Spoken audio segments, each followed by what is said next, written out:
setitik debu dari sifat sombong. Debu itu segede apa sih? Besar apa besar banget debu itu? Iya. Bayangkan setitik debu aja ada sifat sombong, nggak masuk surga. Apalagi orang yang sombongnya sampai nyundul langit.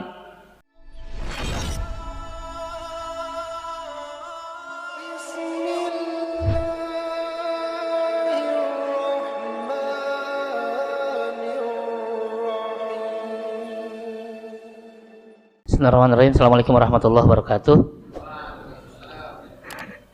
Alhamdulillah wassalatu wassalamu ala Rasulillah wala haula wala quwwata illa billah. Ma ba'd. Kepada para jamaah salat maghrib berjamaah Masjid Al-Ikhlas yang mudah-mudahan senantiasa dimuliakan oleh Allah Subhanahu wa taala.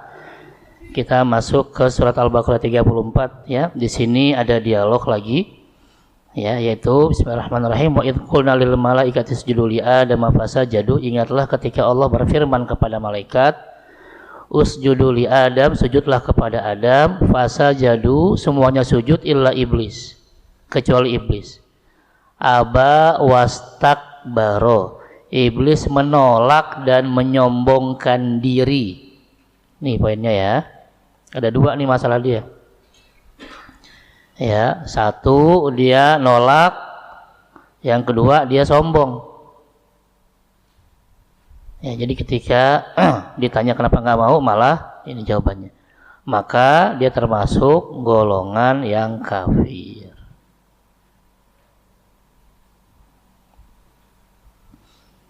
Oke, sehingga dijelaskan di sini hikmah sujudnya seluruh malaikat kepada Nabi Adam adalah pertama, kata-kata sujud fil lugha al khudu wal inhina liman yusjad lahu. Sujud itu menurut bahasa adalah ketundukan ya. Sujud ini kan bahasa Arab, maka diterjemahkan dulu apa arti sujud menurut bahasa, yaitu al-khudu, ketundukan ya.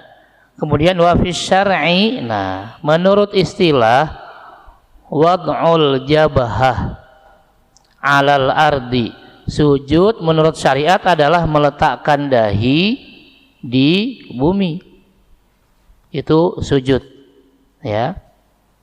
Kemudian wa sujudulillah ala sabil ibadah, sujud nanti dibagi-bagi, ada sujud kepada Allah namanya ibadah, ibadah penyembahan ya, penghambaan. Ada juga wali ghairihi, tapi juga kadang ada orang sujud kepada selain Allah, kepada sesama makhluk, ala wajhit takrim wa tahiyyah. Sujud ini hanya sebagai bentuk penghormatan. Kenapa ini saya munculkan? Karena dulu sampai ada tren, kenapa iblis nggak mau sujud sama Adam? Karena iblis bertauhid. Iblis cuma mau sujud sama Allah katanya. Maka tadi saya tebalkan di sini, ya, iblis itu termasuk golongan kafir, masa? Ya. Apakah berarti karena iblis nggak sujud lalu dia jadi bertauhid mengesahkan Allah, sedangkan malaikat jadi musyrik gitu kan? Kan jadi aneh. Berarti kalau yang nggak sujud bertauhid mengesahkan Allah, berarti yang sujud musyrik dong, menduakan Allah gitu. Ini berarti logikanya salah. Ya, kama sajadatil malaikah, ada sujud yang artinya bukan ibadah tapi hanya penghormatan. Seperti sujudnya malaikat kepada Nabi Adam. Wa Abu Yusuf wa ikhwatuhu lahu. Lalu sujudnya Nabi Yakub, istrinya Nabi Yakub, dan juga seluruh keluarganya, 11 kakaknya Nabi Yusuf. Ya, seperti dijelaskan di sini ya, di surat Yusuf ayat 100, bismillahirrahmanirrahim. Wa rafa'a abawahi 'alal arsy wa kharru lahu sujada wa qala ya abati hadza ta'wil ru'ya ya bin qablu qad ja'ala rabbi haqqan. Oke ya, ini agak panjang, kita lanjut saja. Dan Yusuf menaikkan kedua orang tuanya ke atas singgasana, dan mereka semua sujud, tunduk, bersujud kepada Nabi Yusuf alaihissalam. Bukan berarti Nabi Yakub bapaknya nyembah anaknya. Apalagi kan Yakub Nabi, Yusuf juga Nabi, kan nggak mungkin Nabi menyembah Nabi. Tapi ini adalah sebagai bentuk penghormatan saja, gitu ya. Baru dikatakan sama Yusuf, wahai ayahku, inilah takwil mimpiku dahulu. Karena dulu kan di awal surat Yusuf kan dikatakan ya bahwa dia melihat ini bahwa saya melihat bahwa saya melihat matahari, bulan dan 11 bintang sujud. Nah, itu ditakwilkan bahwa matahari dan bulan adalah orang tuanya Nabi Yusuf, 11 bintang adalah kakak-kakaknya. Dan inilah buktinya mereka semua sujud, dalam artian sujudnya hanya sebatas penghormatan. Oke ya. Fakana tahiyatan lil muluki qadiman. Juga dulu rakyat itu sama raja sujud, bukan berarti rakyatnya nyembah rakyat, bukan rakyatnya menyembah rajanya, hanya penghormatan kepada raja-raja di masa itu. Bahkan dulu juga disebutkan wa yajuz an takhtalif al ahwal wal awqat fihi. Sujudnya bisa kapanpun dan juga bisa di waktu yang manapun. Itu bicara sujud. Yang kedua bicara iblis. Iblis itu nama lain dari setan. Wa huwa abul jin, dialah nenek moyang dari bangsa jin. Cuma iblis ini memang suka ngumpul bainal malaikah, nongkrongnya bareng sama malaikat. Beda ya, nongkrongnya beda karena dia memang nenek moyangnya jin. Ya, ditegaskan di Al-Kahfi ya, yang sering dibaca di hari Jumat. Bismillahirrahmanirrahim. Wa idh qulna lil malaikati isjudu li Adam fasajadu illa iblis kana minal jinni. Dan ingatlah ketika Allah berfirman kepada para malaikat, sujudlah kamu kepada Adam, maka semua malaikat sujud kecuali iblis, dan iblis dari golongan jin. Tegas ya. Jadi iblis itu dari mana? Iblis bukan malaikat, karena malaikat diciptakan dari cahaya, sedangkan jin diciptakan dari api. Dan iblis kana minal jinni, iblis termasuk golongan jin. Lalu kemudian dilanjutkan di sini fa fasaqa an amri rabbih. Ya, tapi iblis durhaka kepada perintah Tuhannya Allah Subhanahu wa taala. Oke, ada pertanyaan? Lanjut ya. Kemudian ada kata-kata aba. Tadi Al-Baqarah ya, aba wastakbar. Aba artinya menolak sujud. Nah, jadi bukan, mungkin kalau kata kita, kenapa nggak mau sujud? Dengkul sakit itu misalnya kan, atau encok kambuh, bukan, emang dia nggak mau. Ya, kalau kita kan apalagi yang sudah senior biasanya kan ada aja kan, ya, yang apalah, yang mau sujud nggak bisa lah segala macam. Faktornya adalah faktor uzur, alasan yang masih oke lah ya, sehingga sholat pun kadang masih pakai bangku karena emang nggak bisa sujud. Tapi ini kasusnya bukan nggak bisa, emang nggak mau, aba, dia menolak ya. Wastakbar, lalu dia sombong. Di mana sombongnya? Di surat Al-A'raf nanti surat ke-7 ayat 12 dikatakan ana khairun minhu. Ketika ditanya sama Allah, ma mana'aka alla tasjuda id amartuk, iblis, apa yang membuat kamu nggak mau sujud sama Adam, padahal itu perintah Allah langsung. Maka iblis menjawab, ana khairun minhu, saya, kata iblis, lebih baik daripada dia, daripada Adam. Ya, ini bentuk kesombongan. Ya, karena sombong itu nanti, itu bukan dilihat dari luarnya, bukan fisiknya. Ya, sombong itu adalah hatinya.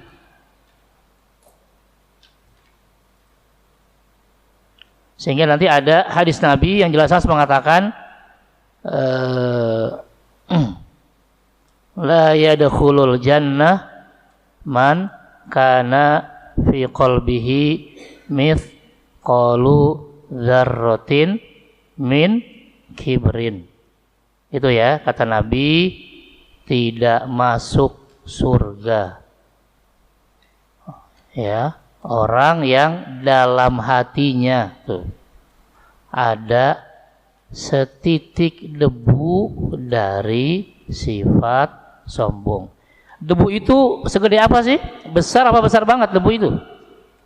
Iya. Bayangkan setitik debu aja ada sifat sombong nggak masuk surga. Apalagi orang yang sombongnya sampai nyundul langit.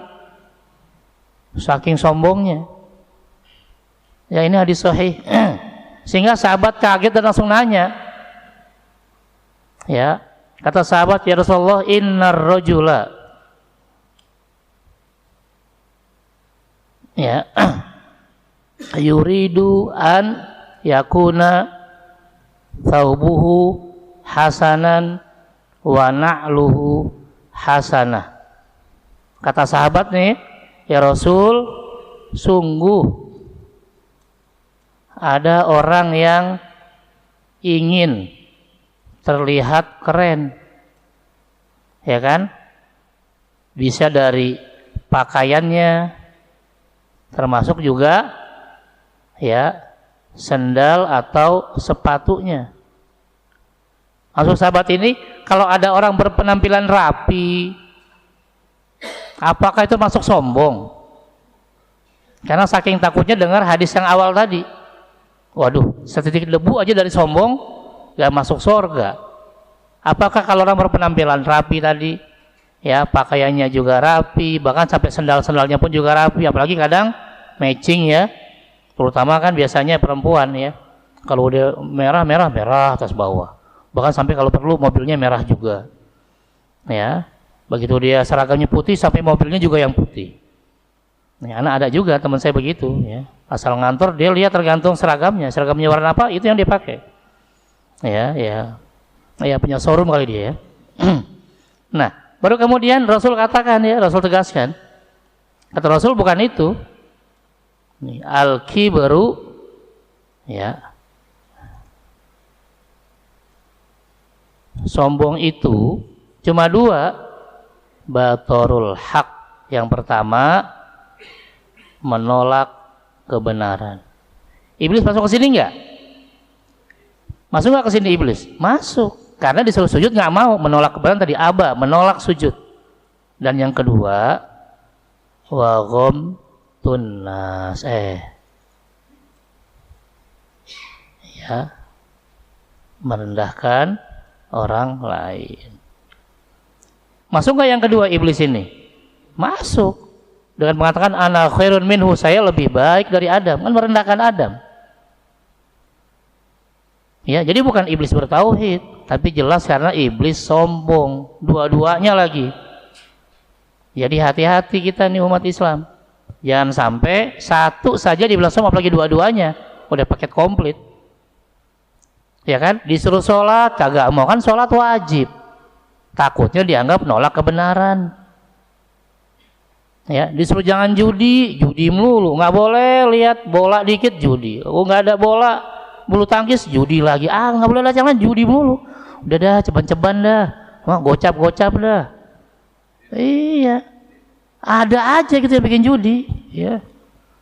Hati-hati, ya. Ketika ada orang dilarang malah dia kerjakan, diperintah malah ditinggal, khawatir kelakuan dia itu termasuk kesombongan karena menolak kebenaran. Gitu ya. Jadi bisa jadi dua ini. Karena ya menolak kewajiban atau menjalankan yang haram. Ini termasuk juga menolak kebenaran. Karena kan haram itu harus ditinggal, ini malah dikerjain. Baru yang kedua, ini juga merendahkan orang lain. Halo, sekarang bahasanya apa? Bully ya. Nah, hati-hati nih. Lagi tren banget. Ada aja videonya ya. Dari yang orang tua sampai anak-anak, sampai yang pakaian seragam, bully terus. Khawatir termasuk bagian dari kesombongan dan ada setitik saja nggak masuk surga, apalagi kalau banyak. Ya, sini dikatakan wa kana minal kafirin, iblis termasuk golongan kafir. Monggo ada pertanyaan? Dan kalau takabur maksudnya sama, kalau takabur definisinya sama dengan sombong apa gimana? Iya, takabur, kiber, istikbar sama. Sama istikbar. Ya, dari kata-kata kaburo semua, dua-duanya besar, ya. Iya.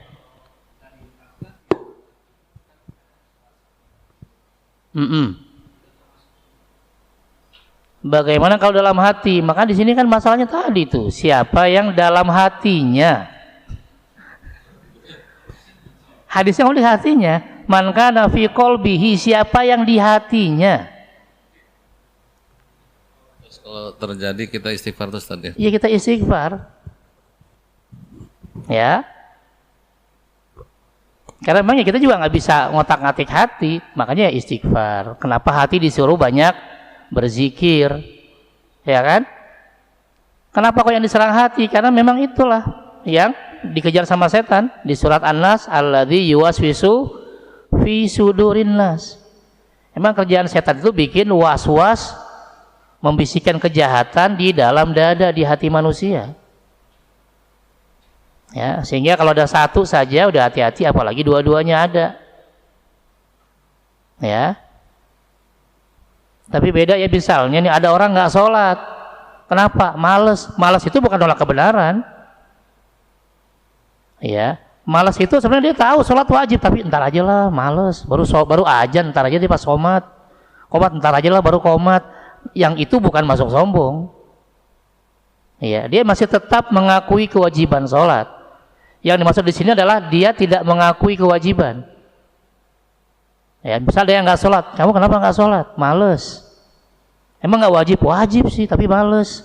Nah, yang bilang males doang tapi masih wajib itu nggak masuk sombong. Ya, belum masuk sombong. Tapi kenapa nggak sholat? Orang nggak wajib, ini baru bahaya. Karena dia sudah menolak kebenaran. Makanya kan iblis ditanya itu, kenapa nggak mau sujud?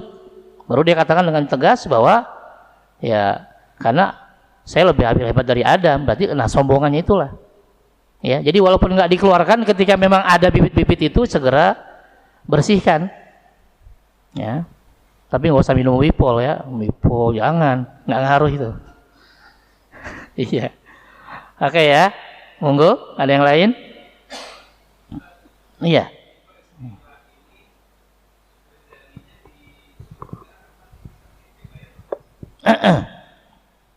Iya. Prinsip itu terjadi di mana? Ya memang tidak dijelaskan sih. Yang pasti memang ya tidak di bumi. Karena saat itu kan ya Adam masih ada di sana. Ya, belum diturunkan ke bumi. Pastinya kapan wallahu alam. Ya, saya juga belum tahu. Tapi yang pasti dialog ini adalah terjadi sebelum Adam diturunkan ke bumi. Ya, wallahu alam. Oke, yang lain? Lanjut ya. Ya, lanjut. Ya, kita masuk ke munasabah. Kaitannya dengan ayat-ayat sebelumnya dikatakan hadza naun akhar bin takrimillah li abina Adam abil bashar. Ya, inilah cara Allah memuliakan Nabi Adam dengan beberapa poin. Pertama, haitsu amaral malaika bisujud lahu, dengan memerintahkan kepada semua malaikat, bukan malaikat ya, kepada semua malaikat untuk sujud dalam bentuk penghormatan kepada Nabi Adam alaihissalam. Itu penghormatan kepada manusia. Yang kedua, kama annahu khassahu bil khilafah fil ardi, karena Allah juga menunjuk Nabi Adam dan keturunannya sebagai khalifah atau pemimpin di bumi. Ya, yang memimpin bumi ini manusia, bukan binatang, bukan tumbuhan, bukan yang lain. Dan itu ya atas perintah langsung dari Allah, bahwa Allah menciptakan manusia sebagai khalifah, sebagai pemimpin di bumi ini.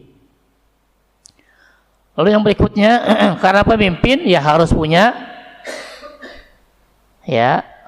bawa-bawaan lah, harus punya pegangan. Kalau kata orang dulu bilang, apa pegangannya? Wa 'allamahu asma al asya wal ajnas wal lughat. Pegangannya adalah Nabi Adam harus punya ilmu, sehingga secara nggak langsung Allah yang mengatakan yang mau jadi pemimpin harus punya ilmu. Seandainya pemimpin harus orang yang soleh saja, maka yang paling pas jadi pemimpin adalah malaikat. Tidak ada yang mengalahkan kesolehan malaikat. Ya, karena malaikat nggak pernah berbuat dosa, tapi juga harus punya ilmu.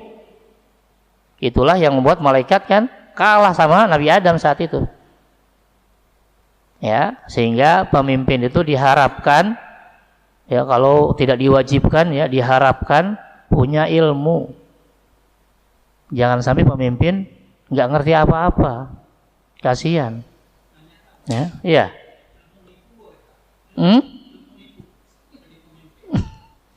Iya, itu ilmu juga memang.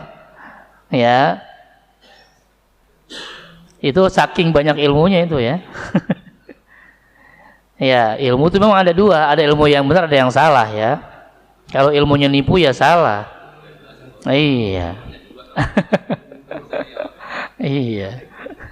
Oke ya.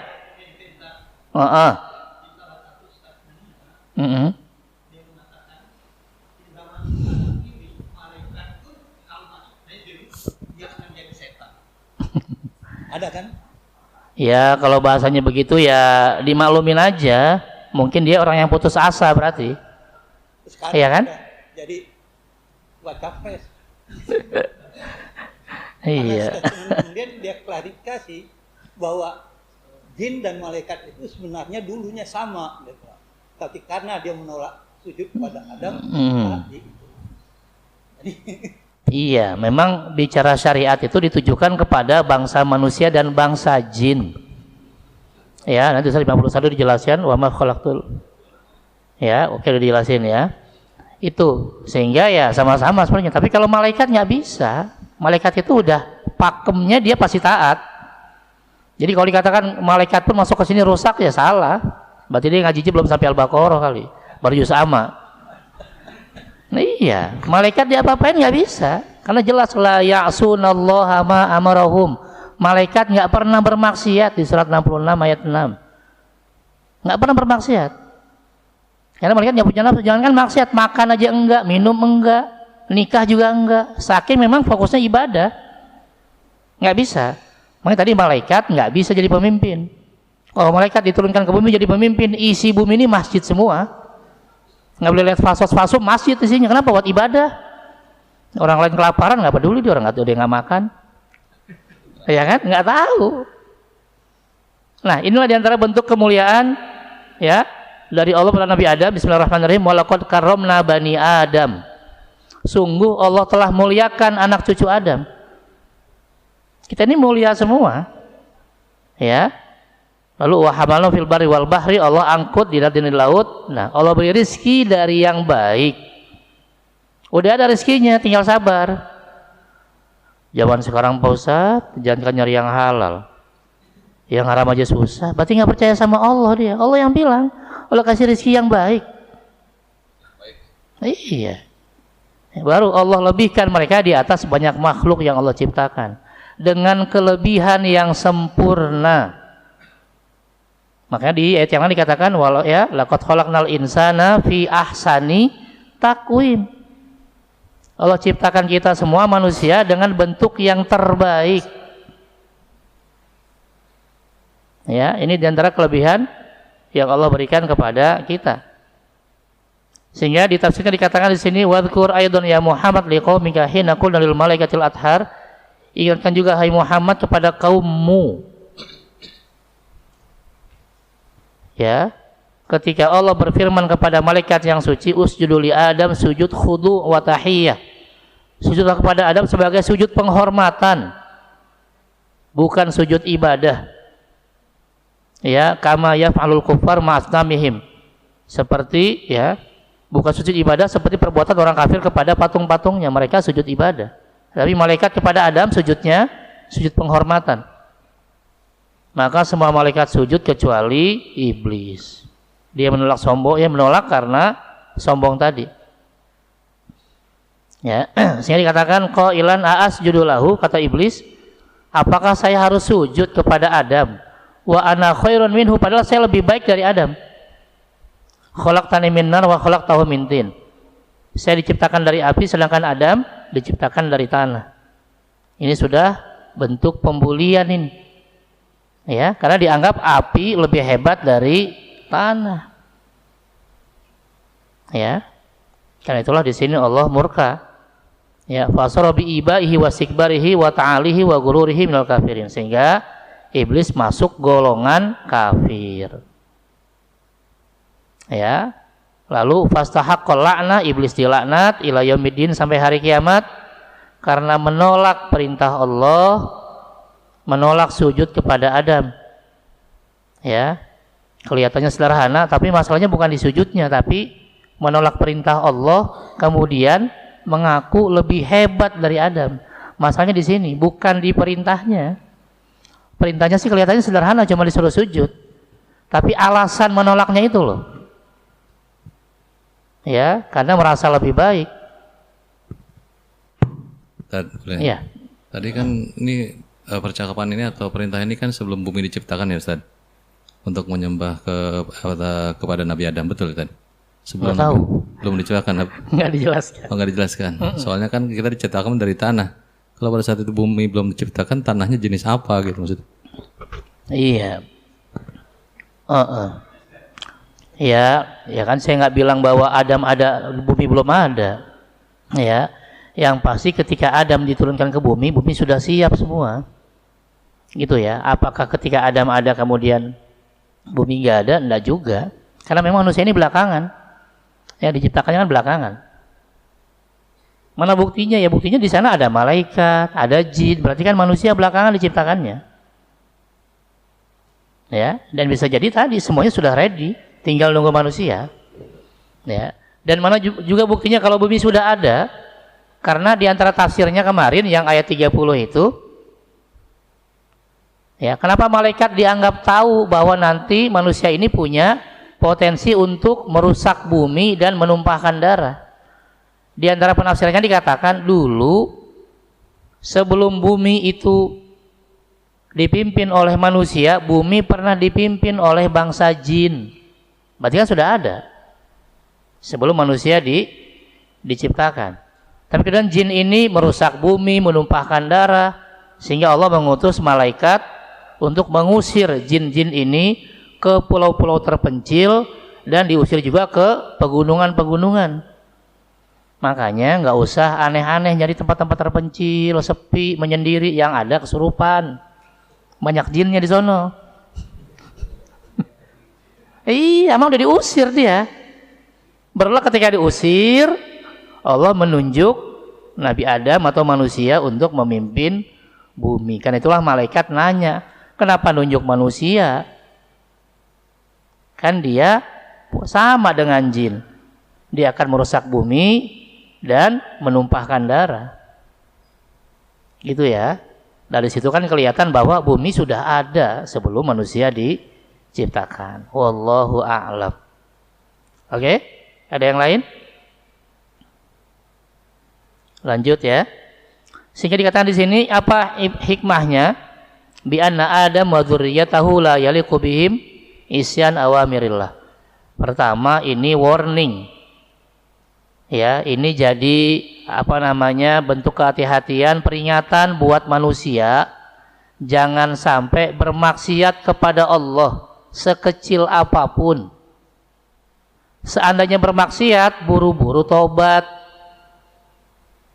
Karena memang kita manusia pasti ya nggak luput dari salah dan lupa. Tapi ketika tahu salah, tahu lupa, segera tobat. Bukan entar-entar aja. Ya, karena yang terpelihara dari dosa dari manusia hanya para nabi dan rasul maksum. Mereka nggak mungkin berbuat dosa. Tapi selain nabi dan rasul punya potensi berbuat dosa. Tapi kita juga dikasih jalan keluar, yaitu apa? Dengan bertaubat. Ya, kita nggak boleh menolak perintah Allah, menolak menjalankan yang wajib, atau menolak meninggalkan yang haram, tuh nggak boleh. Ketika ada yang wajib, kerjakan. Ada yang haram, tinggalkan. Udah itu aja. Sementara untuk yang sunnah dan makruh dikerjakan monggo, dapat bonus yang sunnah. Meninggalkan yang makruh juga dapat bonus pahala. Tapi yang tidak bisa ditawar adalah ya yang wajib, menjalankan yang wajib serta meninggalkan yang haram, itu nggak ada tawar-menawar. Ya. Kita nggak tahajud nggak dosa, tapi nggak sholat subuh dosa, karena sholat subuh wajib. Ya, kita nggak Senin Kemis nggak dosa, tapi nggak puasa Ramadan dosa, karena Ramadan yang wajib. Gitu ya, jangan dibalik. Semangat tahajud 11 rakaat, bacanya panjang-panjang juz amma, Subuhnya jam 8. Kagak ada anta itu mah. Ya. Lalu apa yang diminta di sini? Wa inna ma yajibu alaihim ibadatu wahdah. Hikmahnya adalah kita diminta untuk mengesahkan Allah dan hanya beribadah kepada Allah.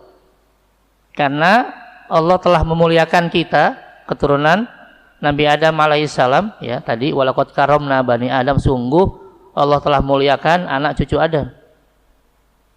Kemudian Allah menjadikan ya Adam dan keturunannya kita semua sebagai khalifah, pemimpin di bumi. Minimal kalau nggak tinggi-tinggi jadi khalifah, minimal jadi pemimpin rumah tangga lah, ya kan? Sebagai laki-laki. Nggak juga masih jomblo Pak Ustadz. Ya minimal mimpin diri sendiri. Ya. Kemudian tadi wa'alamahu ma lam yakun ya'lam, mengajarkan apa yang tidak kita ketahui. Ya, sebagaimana tadi Al-Baqarah 31.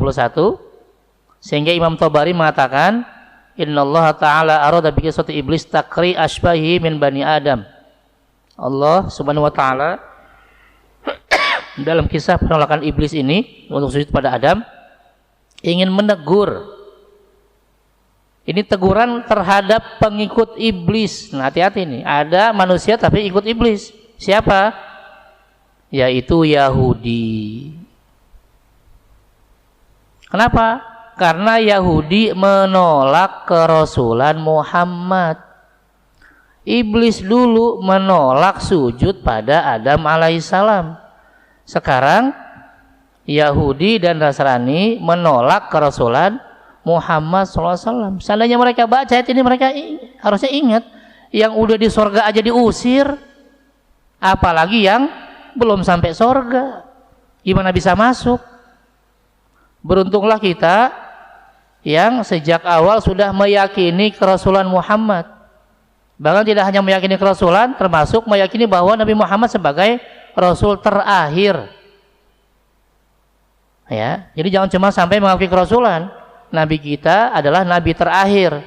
Jadi kalau ada sesudah Nabi Muhammad ngaku jadi Nabi, kita tolak.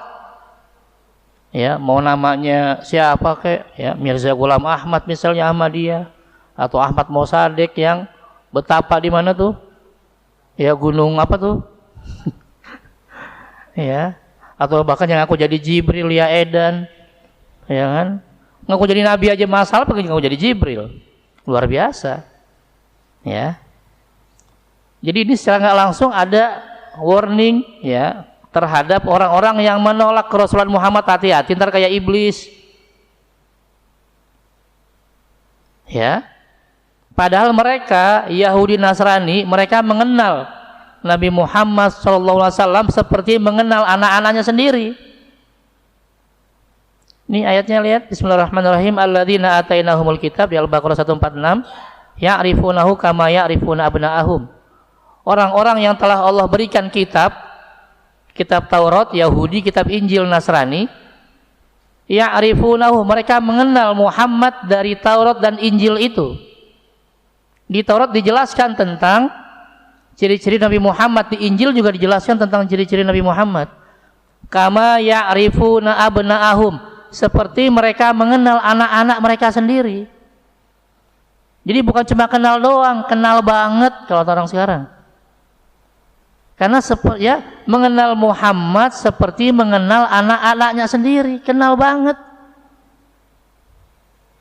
Tapi anehnya, ya, ketika mereka mendengar kerasulan Muhammad, mereka malah nolak. Kenapa? Wa inna fariqam minhum la yaktumunal haqqo. Karena sebagian mereka pasti menyembunyikan kebenaran. Bukan mereka nggak tahu. Orang yang mendalami Taurat, mendalami Injil tahu. Karena begitu banyaknya penjelasan tentang kerasulan Muhammad di kitab suci mereka. Tapi sekarang mereka sembunyikan padahal mereka tahu. Ya, ini secara nggak langsung dikatakan begitu sama Imam Tabari dalam tafsirnya, ya, tentang penolakan iblis. Hati-hati, iblis nolak sujud sama Adam aja diusir dari sorga. Kalian juga sama, jangan menolak kerasulan Muhammad. Takutnya juga sama, ya, nggak bisa masuk surga. Bukan diusir, kalau diusir kan udah pernah masuk, ditolak masuk surga. Ya, masih mendingan yang diusir pernah ngerasain, kan? Ini boro-boro ngerasain kagak. Oke, ada pertanyaan?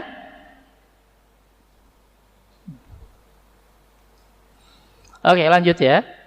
Lalu dikatakan di sini ya, diingatkan di Bani Israil, "Udhkuru ni'mati allati an'amtu 'alaikum wa aufu bi ahdi wa fi ahdikum wa iyaya farhabun." Ingatlah nikmat Allah yang telah Allah berikan kepadamu, penuhilah janjimu pada Allah. Apa itu? Meyakini kerasulan Muhammad, meyakini kebenaran Al-Qur'an. Ya, tapi kan ternyata enggak terjadi.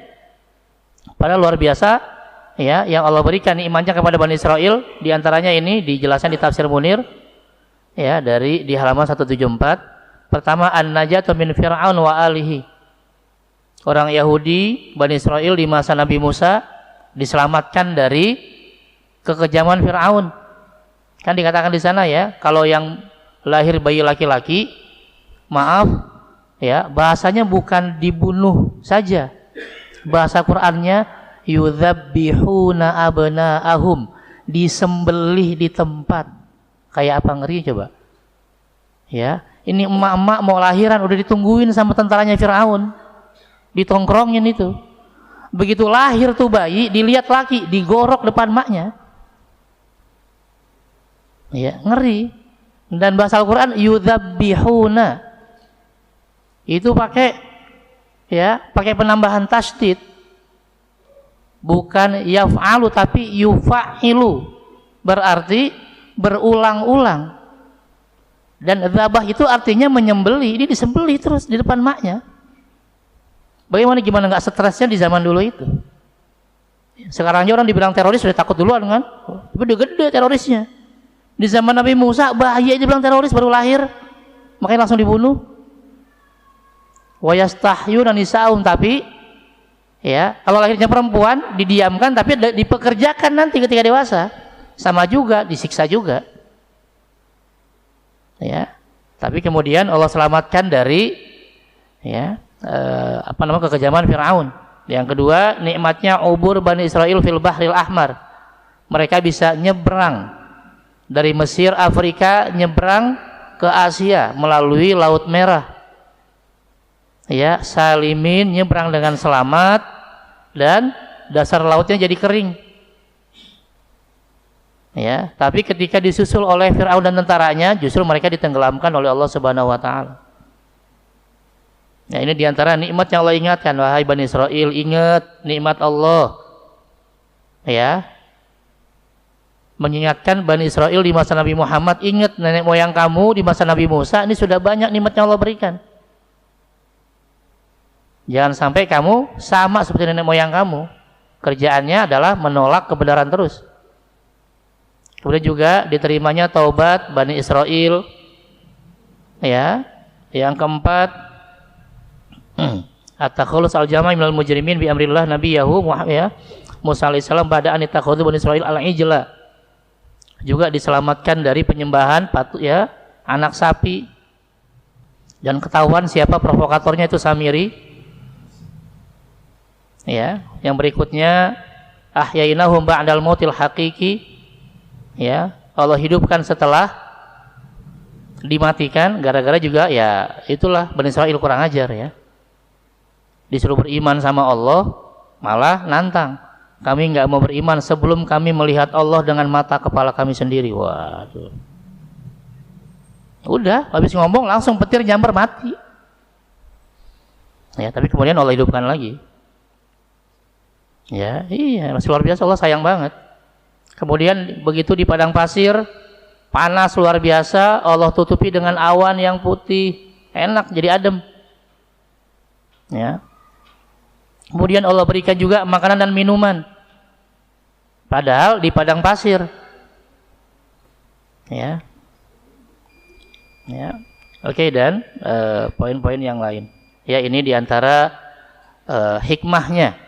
Ya, jangan sampai kita jadi pengikut iblis. Ketika iblis diminta untuk sujud sama Adam, dia nolak.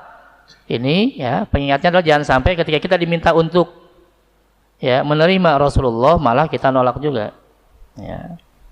Khawatir nanti kasusnya sama kayak iblis, yaitu bukan hanya diusir tapi tidak bisa masuk surga. Na'udzubillah min dzalik. Kita tutup dengan baca hamdalah. Alhamdulillahirabbil alamin. Subhanakallahumma bihamdika asyhadu an la ilaha illa anta astaghfiruka wa atubu ilaik. Assalamualaikum warahmatullahi wabarakatuh.